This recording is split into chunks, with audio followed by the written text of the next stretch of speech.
আসসালামু আলাইকুম। আজ আমি চিচিঙ্গা দিয়ে ছোট মুরগির মাংসের ঝোল রান্না করে দেখাবো। সেই জন্য চুলায় একটা ফ্রাইং প্যান বসিয়ে দিয়ে 3টা মিডিয়াম সাইজের পেঁয়াজ কুচি, 3-4টা কাঁচামরিচ ফালি দিয়ে দিলাম। আর দিচ্ছি রান্নার তেল পরিমাণ মতো। আরও দিচ্ছি 3টা তেজপাতা, একটা কালো এলাচ, 2টা সাদা এলাচ, 2 টুকরো দারুচিনি। এখন এগুলো একটু ভেজে নিতে হবে কালারটা চেঞ্জ হয়ে আসা পর্যন্ত। কালারটা হালকা চেঞ্জ হয়ে আসলে দিয়ে দিচ্ছি 1 চা চামচ আদা বাটা, 1 চা চামচ রসুন বাটা।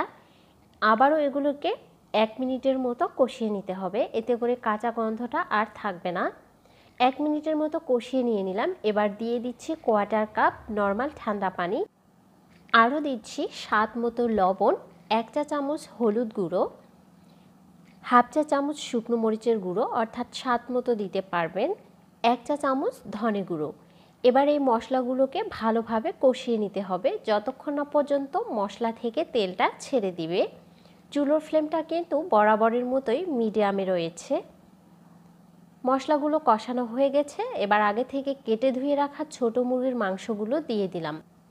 মাংসগুলো দেওয়ার পরে মশলার সাথে 2 মিনিটের মতো ভালোভাবে কষিয়ে নিতে হবে। প্রায় 2 মিনিটের মতো কষিয়ে নেওয়া হয়ে গেছে। এবার মাংসগুলো সেদ্ধ হওয়ার জন্য 2 কাপ পরিমাণ পানি দিয়ে দিলাম। আর দিচ্ছি 1 চা চামচ গরম মশলার গুঁড়ো।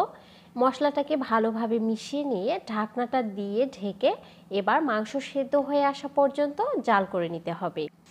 পুরোপুরি 8 মিনিট পরেই ফিরে আসলাম। ঢাকনা তুলে দেখতেছি এই পর্যায়ে মাংসের পানিটা অনেকটাই নিচে নেমে এসেছে। এখন এই মাংসগুলো ভালোভাবে কষিয়ে নিতে হবে। প্রায় 4 মিনিটের মতো মাংসগুলো কষিয়ে নিয়ে নিলাম। ঠিক এই পর্যায়ে দিয়ে দিচ্ছি আগে থেকে কেটে ধুয়ে রাখা চিচিঙ্গাগুলোর খোসাটা ভালোভাবে ছিলে এই রকম করে কেটে নিয়েছি। এবার এই চিচিঙ্গা এবং মাংসগুলো একসাথে প্রায় 2-3 মিনিটের মতো কষিয়ে নিতে হবে।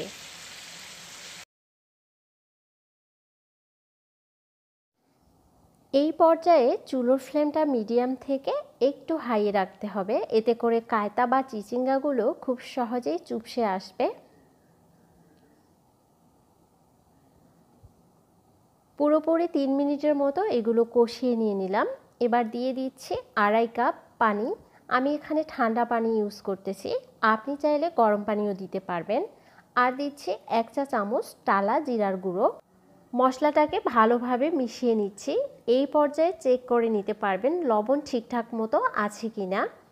ভালোভাবে মিশিয়ে নেওয়া হয়ে গেলে ঢাকনা দিয়ে ঢেকে দিচ্ছি। এবারে সব কিছুকে সেদ্ধ হয়ে আসা পর্যন্ত জাল করে নিতে হবে। পুরোপুরি 10 মিনিট মিডিয়াম ফ্লেমে জাল করে নিয়ে নিলাম। এবার ঢাকনা তুলে এগুলো একটু ভালোভাবে নেড়েচেড়ে দিচ্ছি।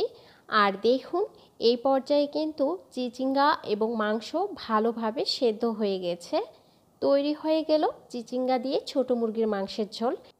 আমি রিকোয়েস্ট করতেছি একবার হলেও এই রেসিপিটা ট্রাই করে দেখবেন, অনেক ভালো লাগবে।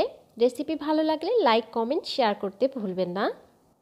আজকে বিদায় নিচ্ছি। সবাই ভালো থাকবেন, সুস্থ থাকবেন, আমাদের জন্য দোয়া করবেন। আল্লাহ হাফেজ।